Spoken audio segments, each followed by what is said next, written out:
Okay, let me start with something that immediately caught my attention at today's Eagles practice, Uar Bernard. If you're not familiar with the name, you will be.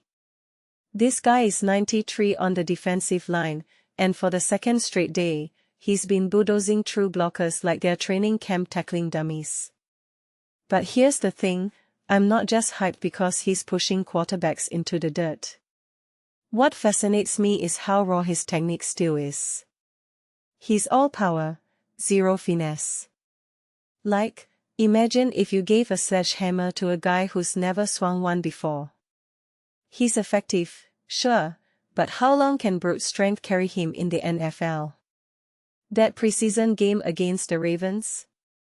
That's his moment to prove he's more than a one-trick pony. If he doesn't start showing some counter moves by then, teams will game plan around his lack of polish.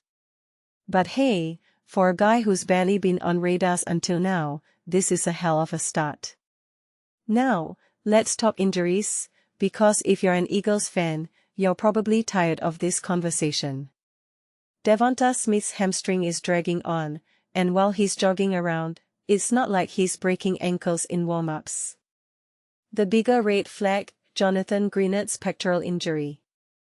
Vic Fangio's saying he's out for weeks, but here's the kicker, Greenard was supposed to be the veteran edge rusher who fixes this defense.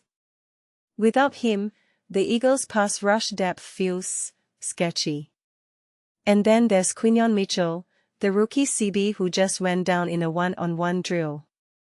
If he's out, Mac McWilliams is suddenly getting first-team reps. McWilliams, by the way, has been a roller coaster this camp. But Fangio's actually praising his maturity this year. That's a pivot from the "can't coach it" narrative.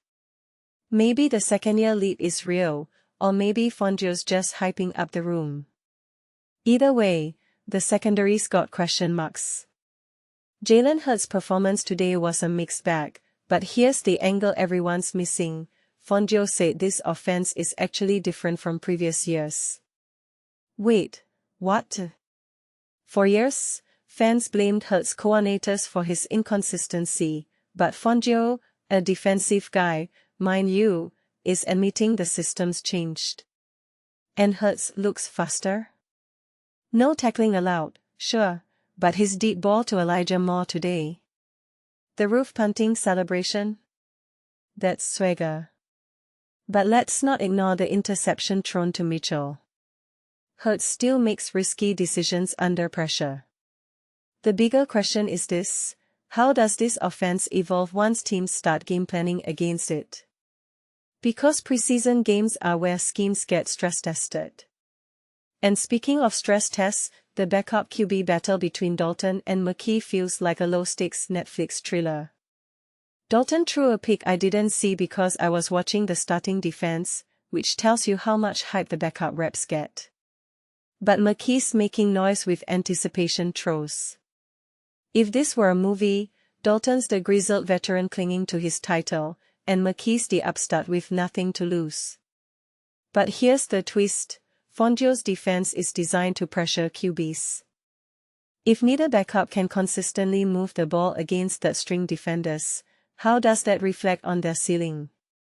This isn't just about who wins the QB2 job, it's about whether the Eagles have a viable plan B if Hurts goes down. Let me wrap this up with a thought that's been bugging me. Why does the Eagles' offensive line look better in camp but still feels like a liability on Sundays? Today's run game looked crisp until you remember, no tackling. The real test is when pads are flying in September. And then there's Darius Cooper, who's having a camp so good even the QB is saying he's pretty good already. But here's the thing, Cooper's a journeyman. When does his sudden emergence become a sustainable storyline? Or is he just a camp hero who fades when the lights get brighter? That's the paradox of training camp content, we are all reacting to reps that don't matter. But hey, it's all we've got until the Ravens game. So, what's your take? Is Bernard's power rush enough to make the 53-man roster? Drop your theories below. And if you're in Providence, Hit me with your best food spots. I'm drowning in buckethead solidarity and need a decent lobster roll.